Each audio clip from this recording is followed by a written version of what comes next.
হচ্ছে আমাদের জানা উচিত এই কথাটা। কারণ কি একজন সাহাবীদের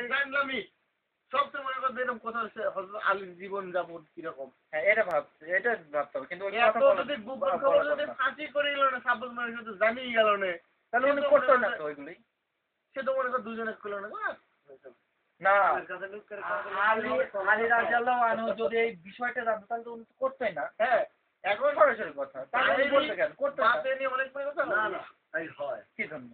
করবি জন্যই জানে আল্লাহ তাক জানার ইয়া দিছে না। আর আমার ভিতর প্রভাব আছে আমরা তো ওরে মনে করো হাজার হাজার মানুষ ফলো করে ওরা তো যেকোনো ভাবে ইচ্ছে করলেই পারে না অনেকটা জানার পরেও করতে পারে সব মানুষই আরাম আয়েশটা করতে পারে না হ্যাঁ তবে ভাই আমি এই ইনফরমেশনটা আরো সব বারে মানুষ ফলো করে হ্যাঁ ইচ্ছে করলেই সব কাজ করে না কিন্তু এই মানুষটা মনে করে যে ইনফরমেশন জানলে অবশ্যই মনে করে এতটাই গোল আমরা ধরে লই এই জ্ঞানগুলোকে কিন্তু আমরা যদিও এই প্রথম কথা হলো পড়ার পরে এই হাদিসটা সত্যি এটা কনফার্ম হওয়া উচিত না এটা তো অবশ্যই আর দ্বিতীয় জিনিসটা হলো যে সে জানার পর পৃথিবীতে প্রত্যেকটা মানুষেরই মনে করো নব চারটে গুলো খায়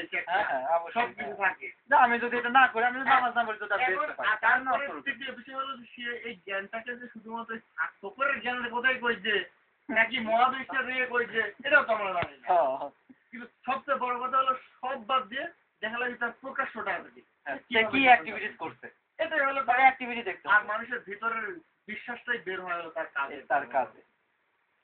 সহজ পয়েন্ট আর দ্বিতীয় জিনিস হলো ক্ষমার উদাহরণ আছে আল্লাহর কাছে ক্ষমার উদাহরণ মনে করে আছে এই